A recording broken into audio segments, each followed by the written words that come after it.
Good afternoon. So we're going to try and do things a little differently, follow Judy's lead where she basically diverted from customary introductions and basically just referred everybody to the full bios. Our bios are start at the end of page 11 and are on also page 12.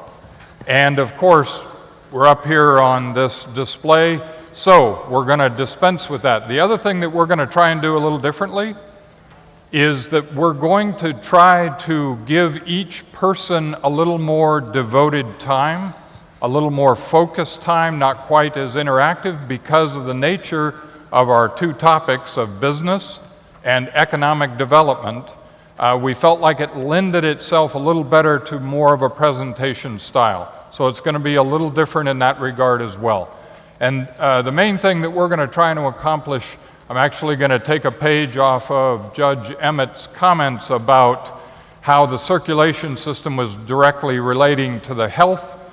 The same thing is true if you have a constriction in that circulation process. The answer isn't throwing out the red blood cells or throwing out the white blood cells. Right, so we can't throw out business, we can't throw out economic development. Those have to be a piece, and they have to have a voice, and that's the goal of our panel today. You've heard how complex the problem is from a financial side, raising funds, all of those things. What we want to try to do for you today is be a voice of business and be a voice of economic development and explain how this problem includes us. And a little bit different, we think, is we're going to try and offer a few solutions as well. And with that, Mike, I'm going to ask you to kick it off. Mike Graham, Senior Vice President with HEB. Thank you, Andy. And I guess first I'd like to thank the Texas Lyceum for one, the invite, and two, for accumulating this great group of leaders that we've seen throughout the day. And I think the thing that is probably the most encouraging that I saw today and will take away from today is the fact that we are talking. We're talking about the issue. We've got great leaders working together, the collaborative spirit between the state and private enterprise. And that's the only way that we're going to really to meet the challenges of the future. We very well documented in terms of what those challenges are and the plight that we will be in if we don't do anything. And the only way to really to tackle it is through collaboration. There is no silver bullet, and it's going to be one of the all of the above type of solutions, in my opinion, to really keep us functioning very well.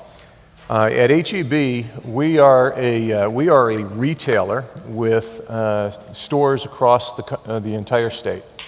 In addition to being a retailer, we are a manufacturer. We manufacture in 12 different manufacturing facilities, from milk to bread to ice cream to salty snacks, and hopefully all of these products you've all tasted and love and buy them on a regular basis. In addition to being a retailer and a manufacturer, we operate two trucking companies, two separate fleets, an intrastate company as well as an interstate trucking company. We move a lot of product across the state and across the country, and we procure product from all around the world. In last count, it was over 75 countries that we are bringing some very unique products in. We use every transportation mode that there is available to us. So I spoke about truck, rail, sea, air. We use it all. I guess indirectly, you could say we use pipelines because we have natural gas in many of our plants, and we heat some of our buildings with natural gas. So indirectly or directly, we use every single one of the transportation modes, and this is a topic that's very near and dear to us. I really would like to touch on two key points today. The majority of the freight discussion, we talked about infrastructure, we heard a lot of information about funding and growing the infrastructure needs.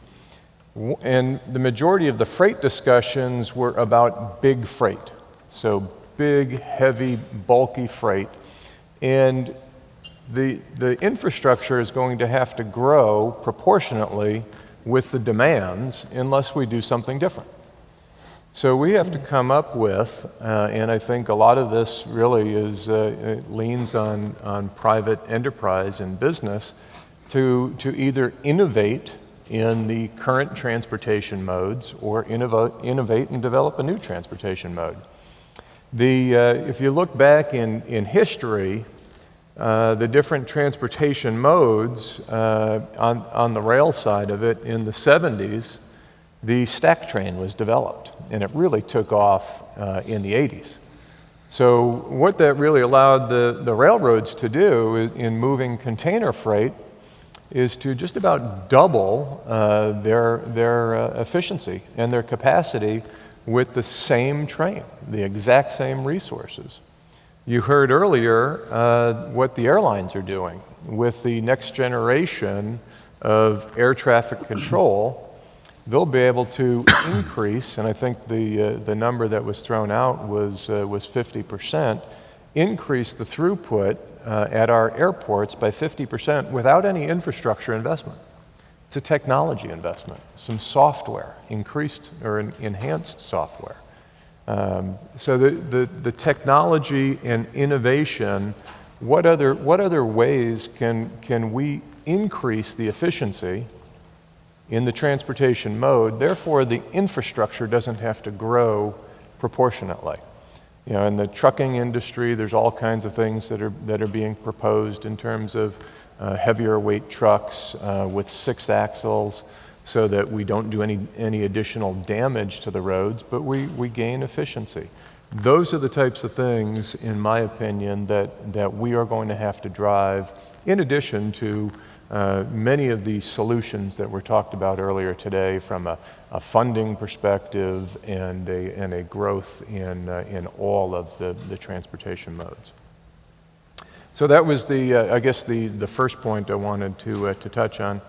The second one it really revolves around what are the future demands of our transportation network and the infrastructure. Well, commerce is changing, and a lot of that is being driven by the internet.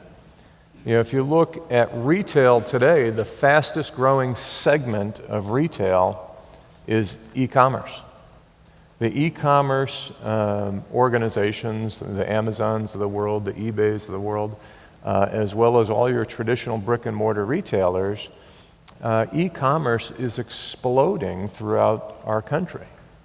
And what we talked about today was infrastructure primarily supporting big, heavy, bulky types of shipments in transportation modes. What we didn't talk about is how is e-commerce transported? Well, e-commerce is primarily transported today by UPS and FedEx. Small package deliveries that are, you've all, I'm sure, experienced it, where the UPS driver comes running up to your doorstep and drops off a package. And those are smaller vans that are moving along our roads and adding to congestion, but it is really a bigger portion of our future that we need to address, and it's something that is going to just continue to explode, and we need to start to evaluate those impacts and take a look at what it's going to do for our infrastructure. Okay. Thank you, Mike. Mike, just real quickly, what are the implications if we don't take action? Well, if we don't take action, obviously we're all going to be in a whole bunch of trouble. We'll be sitting in traffic quite a bit longer. But really what that boils down to, when you talk about time, is cost. So transportation costs will go up, speed will go down. In our case, most of you, I'm sure, don't want day-old bread. So we need to be able to move quickly across the roads, the rails, air, as well as the waterways. You don't want produce that was harvested and picked 10 days ago showing up at the store either. And you don't want to pay an exorbitant amount of money for the product. And that's really what's going to end up happening. Our transportation infrastructure without any growth or improvements or innovation will slow down and will end up costing more. Thank you, Mike. John, I'd like to hear from you next. John is president of TMTA. John? Thank you. I thought that was a great segue. I wrote down the cost of doing nothing, and I think that's been something that has been continues to come up when we talk about some of the challenges that we're having today. I think most everybody in here was here for the governor's speech. Am I right? Most everybody in here? You know, I sat here and was taking notes as he was speaking because that was a critical part of this session where we are currently over in the Capitol was alluded to a little earlier. And two things was when the members were sitting here earlier, I think one of them had mentioned a broad 5-point plan, and in the case of the businesses coalition, a number of the business community, TAB as well as the trucking industry and numbers and others that were mentioned earlier have gotten together to coalesce behind a plan. And that plan really came from a discussion not more than 2 weeks ago that the speaker had mentioned, as a matter of fact, to a number of us over his concerns that nothing was going to happen when it comes to transportation. And that if that was the case, that we had all better engage and take the ball and start to support the legislature that has put different components out there. And the big question was, where's the governor going to be in all this? We can go back to the State of the State speech and what was discussed there, but as bills have come out and various pieces of which we'll talk a little bit about in a minute, started to develop, the question was, where ultimately will the governor be on this? And that was some news today, quite frankly, what he mentioned about a couple of points there being the State Infrastructure Fund and another being the motor vehicle sales tax. A couple of components that we'll get into. But what I wanted to share was from the trucking industry, which we very proudly have HEB a member of as well. It's important that us as an industry look at solutions. And that's one of the things that we share with the various coalitions that were mentioned earlier, the business community, that we really wanted to see something happen now. And part of that strategy is if something doesn't happen now, the fear that whether it's in a special session or to continue to push that can down the road becomes even more problematic than it is today. You heard earlier, was mentioned the orange cones. We're seeing orange cones out in the field. So it's from the average Texan, well, we're having growth. We're seeing the construction currently today.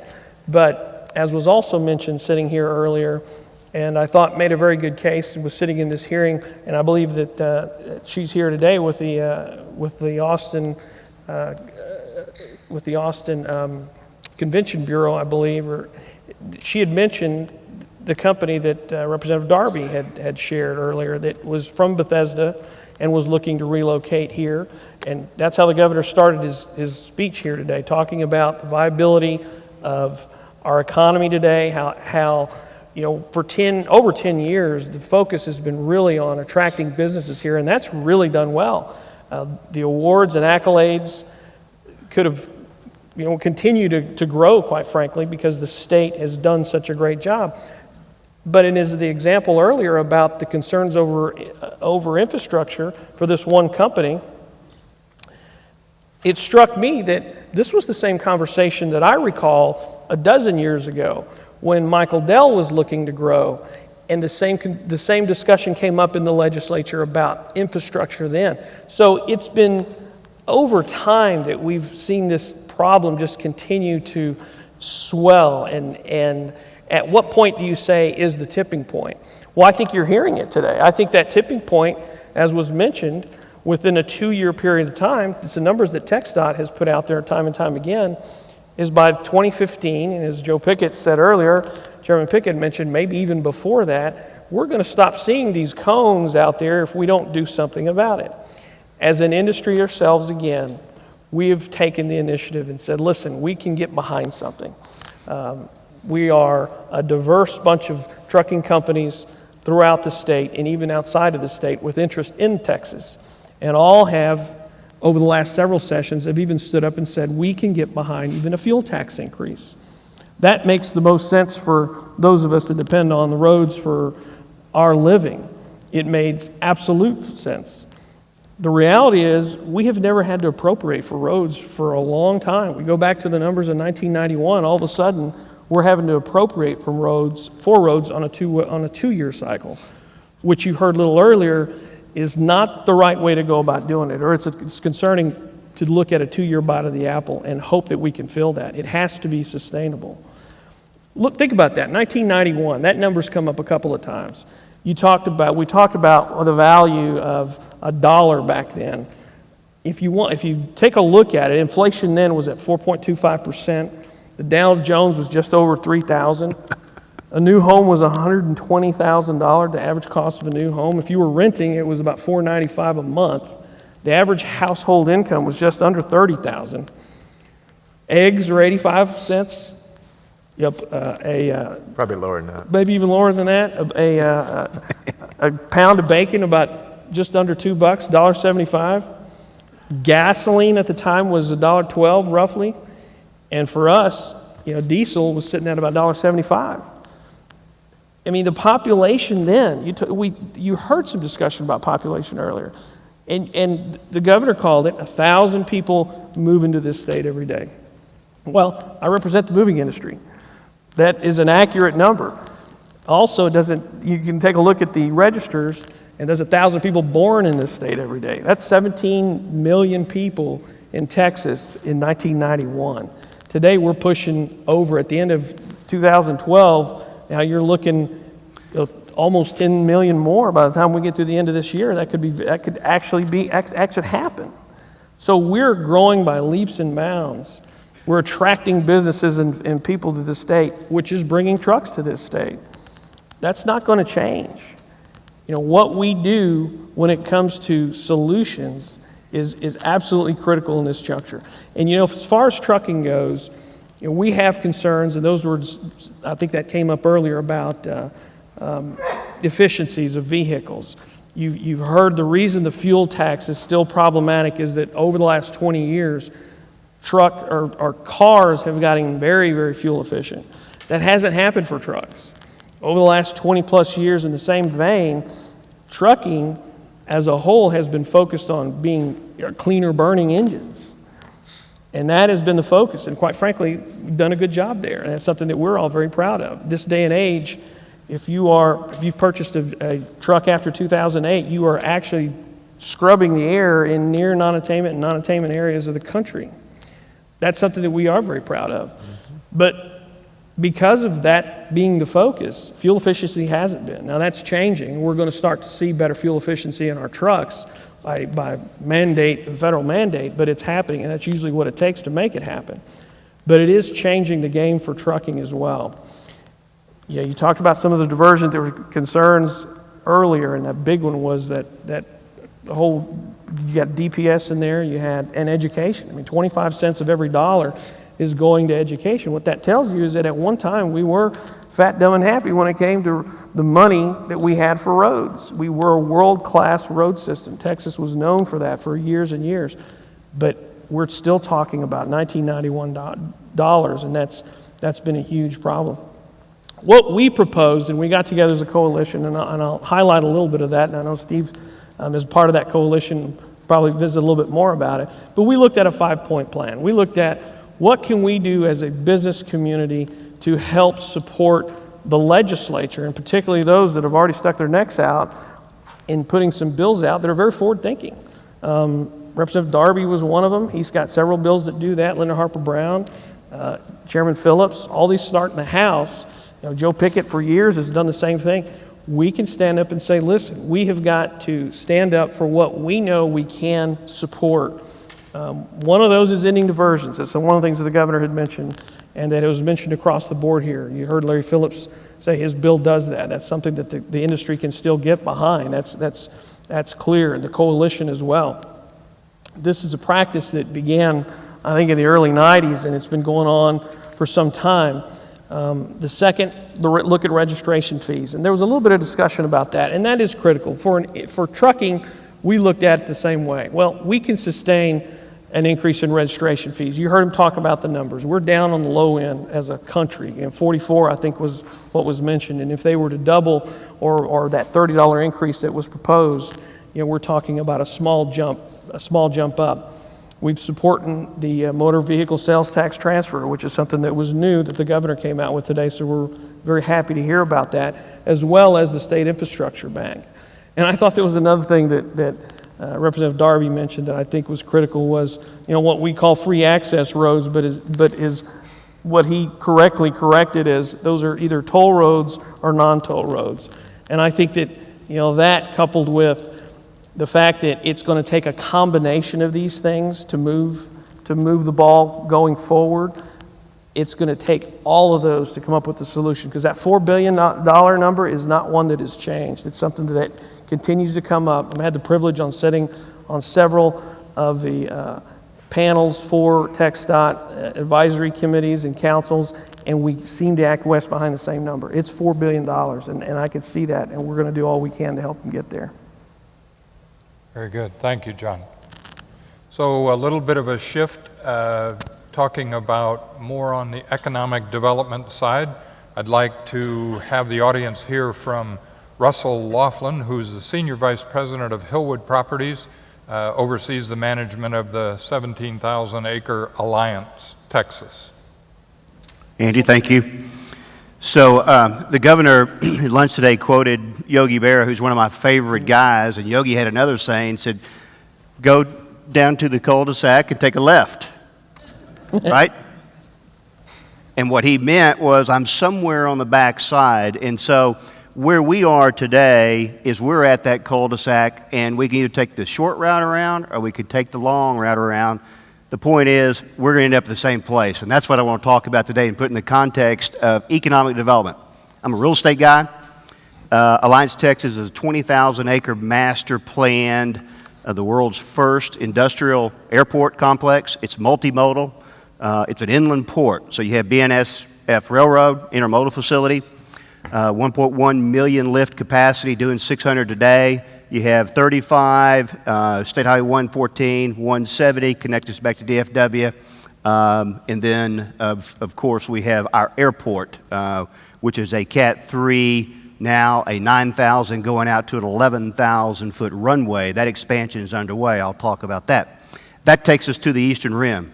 So slow-moving, low-value goods, quick-moving, high-value goods, and then everything in between.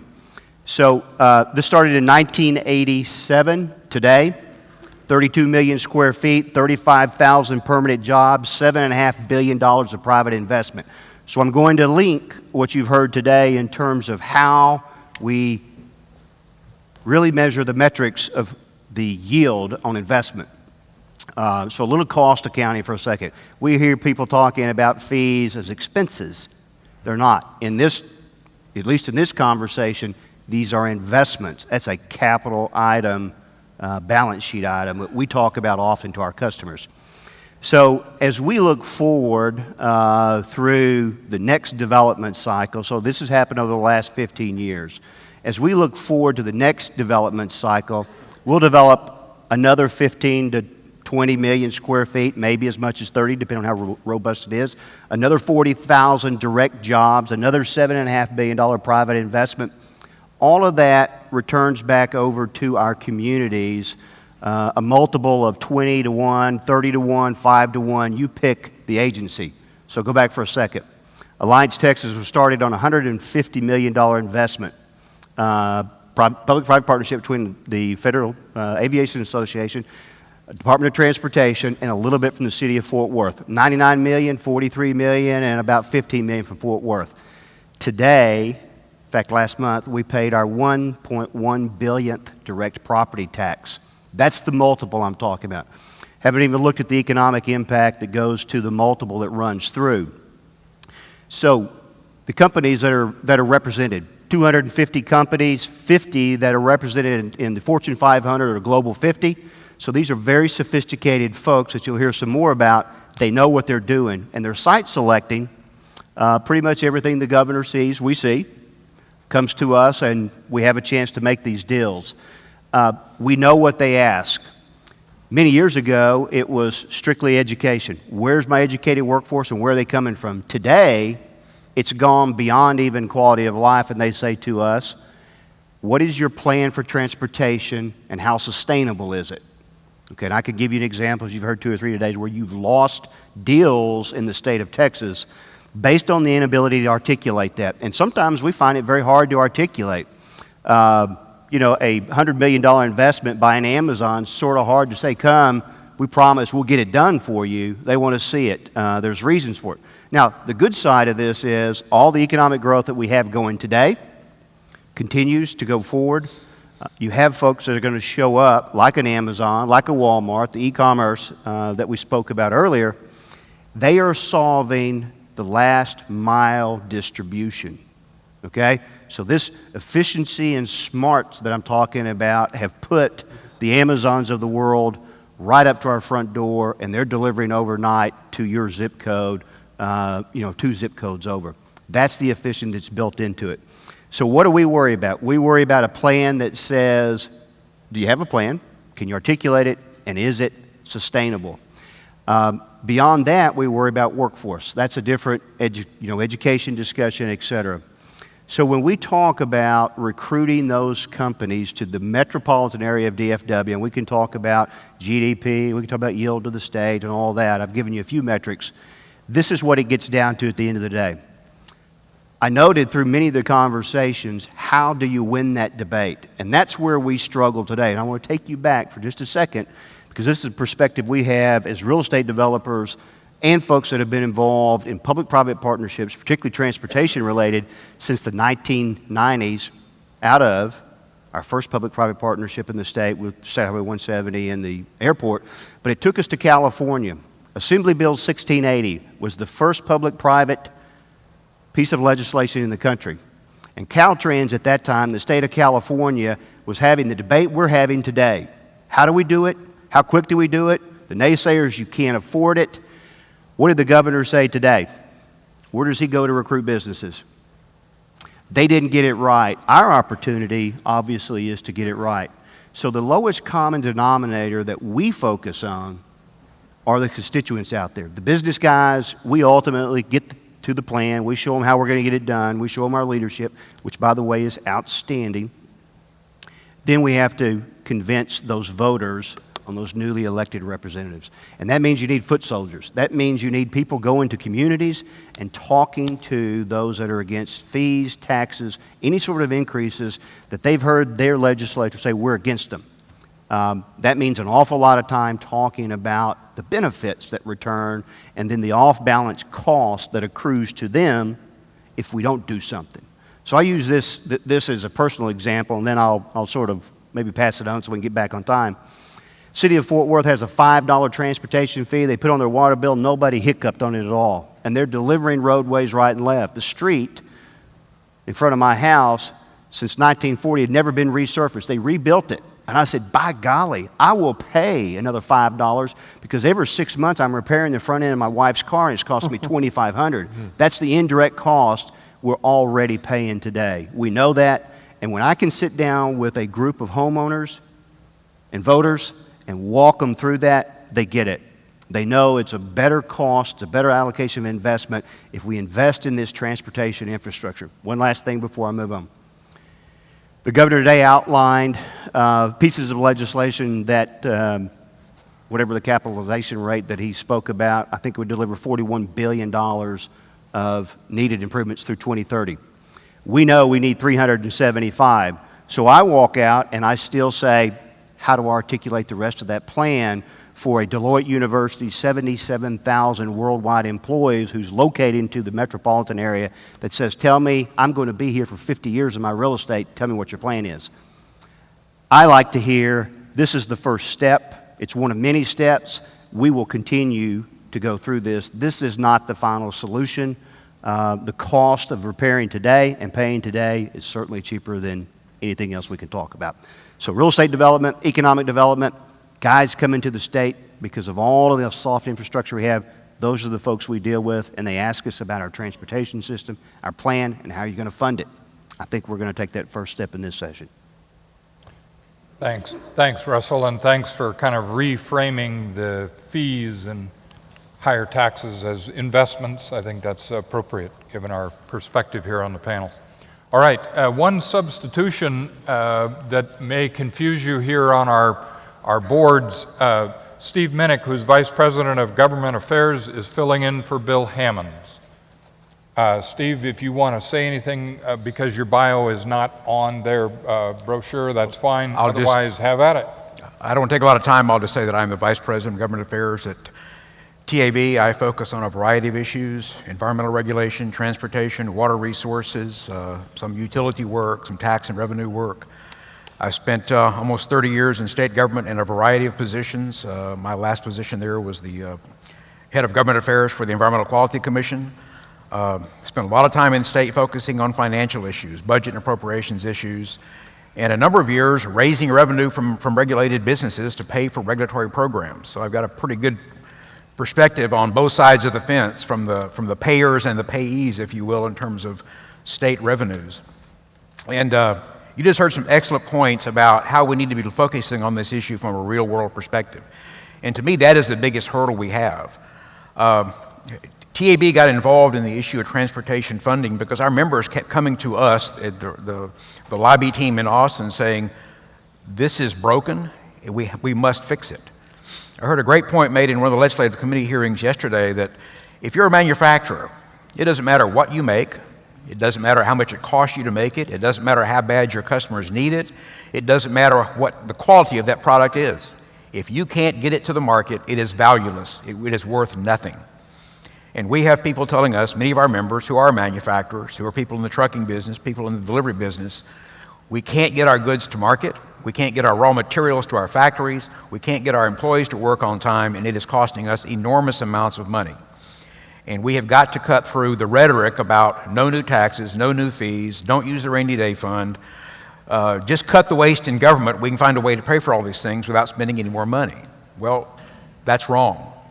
We have been cutting waste in government for at least the last 5-6 biennia that I can recall.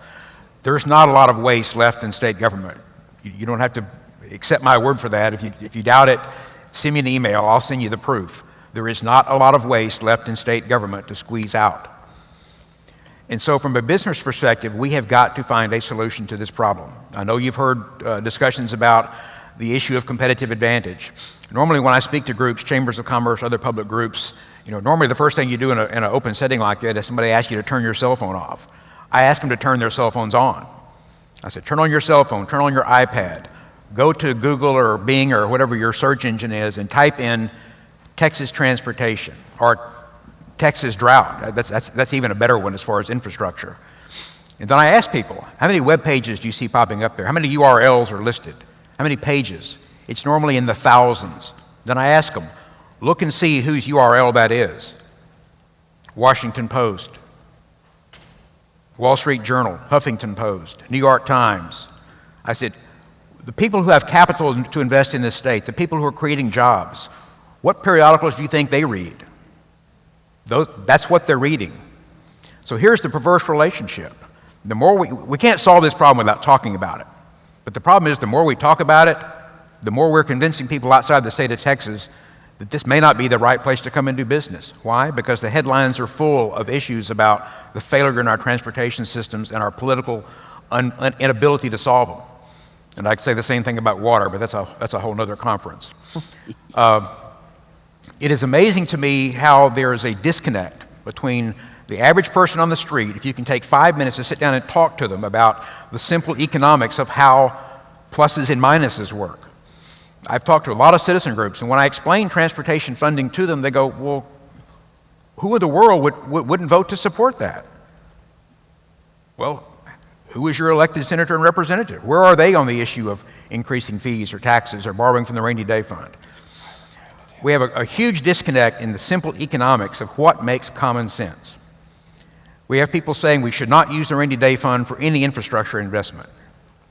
Please help me understand why not spending money we have in the bank already makes less sense than spending money that we don't have yet, that we have to go out and collect from our taxpayers all over again. We in Texas right now are in a wonderful situation. We have a booming oil and gas industry that is pouring billions of dollars into our rainy day fund. If we don't spend that money, by 2015, that fund is going to max out at somewhere north of $11 billion, $12 billion, which means that all that money will then flow over into the unappropriated general revenue fund. And I keep asking the members of the legislature who say, we're not going to use the rainy day fund. I said, well, why? Well, we need to keep it there for emergencies. I said, all right, how are you going to explain to your constituents in 2015 when we have billions of excess general revenue lying around that you haven't solved our education funding problems or our transportation funding problems or our water funding problems when we now know you have the money? The money is there. Does it solve all of our problems? No, it does not. But it makes a huge step forward in terms of things that make sense. We believe that every tool available to us has a place in the equation. We believe toll roads are an equation. Cintra is one of our good members. We think toll roads belong where they're economically rational and where the public will support them. At the same time, we understand that a dependable source of revenue so we can do long-range planning for highway projects and other transportation projects is absolutely essential. That's going to take new revenues. The equation is real simple. If we define what kind of transportation system we want, do we want the best transportation system in the country of the 50 states? We want to settle for 10th, 15th, 25th? You've already heard our funding level on a per vehicle basis is 44th. If we increase the registration fee and some of the other tax proposals we're talking about, we will bump Idaho out of I think 31st place, something like that. You know, we used to have the very best highway system in the world. And no one can convince me, I don't care how smart we are, I don't care how hard we work, you cannot build a top-flight transportation system with funding that is 44th. It just doesn't add up. And it's not hard to convince people that a dollar invested here returns far more than a dollar in terms of the front ends we don't have to replace every other week because we hit potholes. Or the fact that we're paying people increasingly large amounts of money to drive trucks holding millions of dollars worth of goods, and they're sitting somewhere, going nowhere, accomplishing nothing. So we believe all the tools should be on the table. We believe there's a place for every solution. People think it's heretical, but TAB has supported every single highway funding proposal to come before the legislature this session. There are no bad revenue bills. Some are better than others. But we believe those in combination with using money we've already got in the bank is a part of the solution. And you just heard, it's very, very difficult to get this message out to the public because there are millions of them out there. I've always been surprised every time I hear that, as John alluded to earlier, we were surprised to hear that people didn't think transportation was a priority because we weren't making enough noise about it. We've been screaming to the rafters for months that transportation funding was a critical issue. Finally, we've all kind of gotten together as the business community and tried to put a uniform face on it. But again, I'm optimistic that we're going to solve some of the problems this session. Because quite frankly, again, doing nothing is not an option. And I think we owe it to our taxpayers to show them the simple logic behind this and the fact that the small investments we're going to make are going to return many times over. So, thank you. Very good. Thank you, Stephen. I'm going to go right to Pete Ron, who is Senior Vice President for HNTB. Pete? Thank you, Andy. First, I'd like to commend the Lyceum for tackling such an important project at an opportune time. And obviously, this conference is going to help move this topic along in the legislature. Last night, I had the opportunity to visit with Colin, as the president of the Lyceum, and he had made a comment. He goes, you know, I'm a lawyer, and he said, transportation is totally new to me, and a lot of the terms I don't even really understand. And that's by design, because transportation folks have a vocabulary that kind of is a secret code back and forth, and it's built around acronyms. In fact, I was in a different state here recently in which they were referring to their COA. And about the third time they said their COA, I finally had to stop and say, wait a minute, what's COA? And they said, oh, that's the catalog of acronyms. And so I thought that was interesting that they had an acronym for their catalog of acronyms. So don't feel bad, Colin. And I do certainly understand that Texas is most concerned about Texas transportation, but transportation is in fact a national issue. We as a nation cannot operate with islands of good transportation in a sea of mediocre and poor. And so I think it's important to note that right now there are 25 states, Texas included, that is actively, publicly discussing ways to fund transportation within their state. So this conversation that is going on in Texas is not unique. What tends to make it unique, however, is the fact that Texas and states like California and New York, when you start talking about addressing problems, the numbers seem so large it can be quite daunting, and the temptation is to just simply say, that's too much, we can't afford to deal with that. But the reality is it's more important for a state like Texas to address transportation than it is for these other states. Now, as I've looked at DOTs around the country, I think it's significant to note that 27 of the DOTs in the last 15 years have added economic development, economic opportunity, or supporting economic prosperity to their mission statements. And so I think the connection between economic development and transportation is certainly being recognized by those organizations that in the past tended to say, economic development is the Department of Economic Development's problem, not transportation. And so the connection, I think, is much firmer than it used to be, and I don't need to convince anybody in this room that economic development and transportation go hand in hand. But what's not discussed anymore, because it's no longer unique, but it's a direct impact in transportation to economic development, is the fact that our country has transformed its manufacturing methods into just-in-time delivery. It used to be talked about because it was novel, but now it is in fact, it's the way that American manufacturers operate, and that is you need a robust, dynamic transportation system to ensure that those parts that are needed to keep a factory working are in fact there when they're needed. And I had the opportunity to see this in action when I was the director of the Missouri Department of Transportation. One December, we got hit with a surprise snowstorm, dumped 21 inches of snow across I-70 in the middle of the state. And that runs between Kansas City and St. Louis, if you're not familiar with that. And it happened so fast and so unexpectedly that we ended up with about 40,000 people stuck on I-70. And that was the trucks, as they were going up the hill, started sliding, they went sideways, the brakes iced up. All of these conditions all came together because of this weather, and all of a sudden we had periodic blockades all across the state, and what was stuck on the road turned out to be a lot of parts that factories needed. One of those factories was located as an automobile assembly plant in Kansas City. And when they understood that their shipment of parts was going to be parked on I-70 for at least 8 hours, they actually flew 2 helicopters out to their shipments to pick up those parts and get them to their factory so their factory didn't shut down.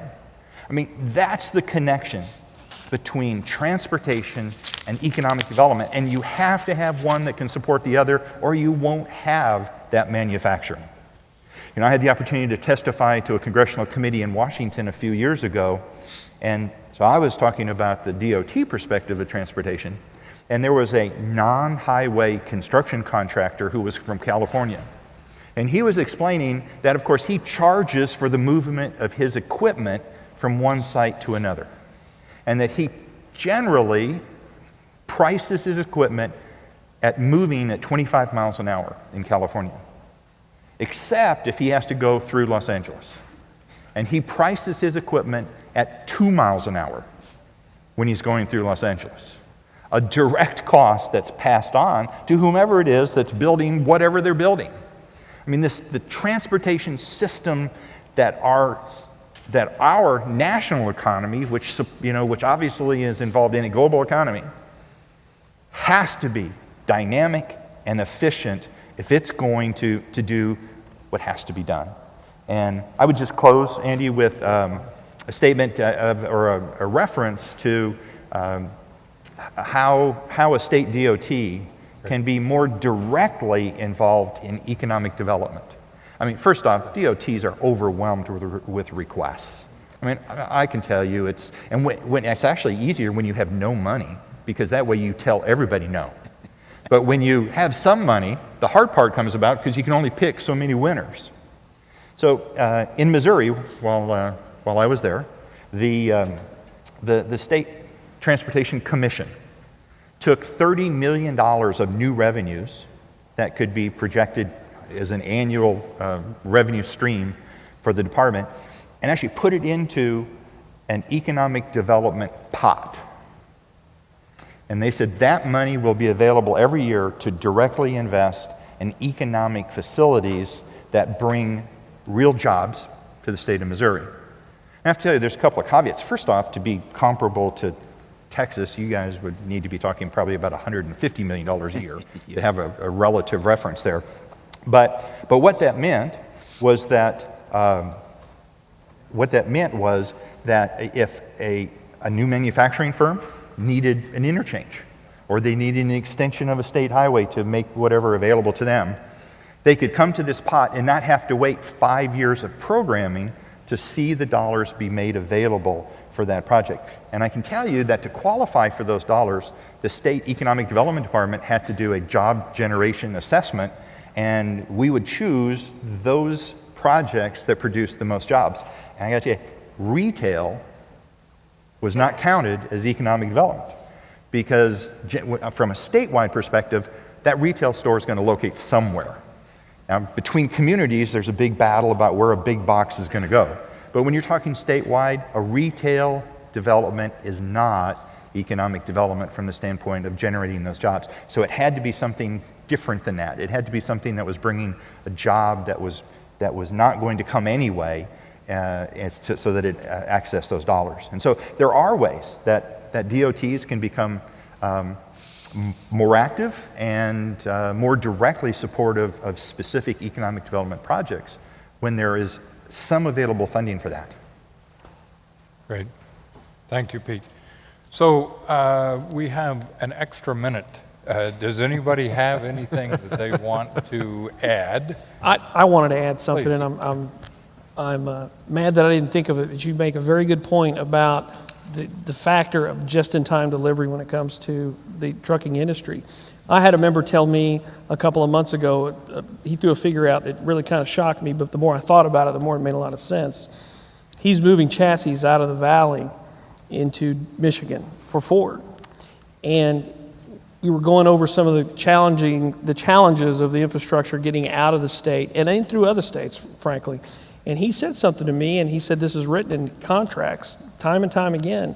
If you miss your 15-minute window of opportunity to deliver that load, 15 minutes, it's a $75,000 fine for that carrier in that contract per truck. So if you're sending 25 loads up the same road and you have a problem on that road, you have a bigger problem when you get back home. And you made a very good point of that, and I wanted to highlight that by putting a dollar amount to it. And was that an LTL shipment shipped FOB to the consignee? Yeah. Well, John, I'm really glad you said that was a good point, because I think one of my comrades out here said, what can you say that's going to be of any importance to Texas?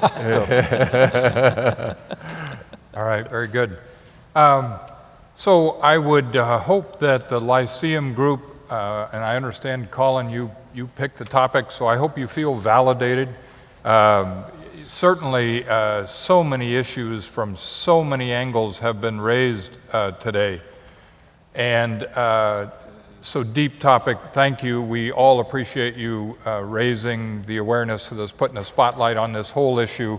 And last thing I would say is that it's pretty obvious to us, our panel, as we thought about this, that raising revenues is pretty clearly necessary. But the piece that we wanted to drive home or reinforce a little bit was on the fact that we've got to continue to innovate. So we may have put ourselves in a time machine in the sense that we were treated to a view on the North Carolina shores of the Kitty Hawk taking off. We were also treated today to the Google car. And my point and connection on that is we have to continue to innovate. And where does that come from? And I think if we think about the raising of revenues in terms of investing, as opposed to just raising taxes, and we invest in research and bring together the best minds, we've done that for a long time, and we have reason to be optimistic as a country, and I think business and economic development has reason to be optimistic as well. But we've got to continue to innovate, and the best way to do that, if you look at the most recent findings, with all of the improvements in technology, is through research. So we hope there'll be enough dollars going in that angle and not just applied to projects. Because we really think we have to do better with what we have.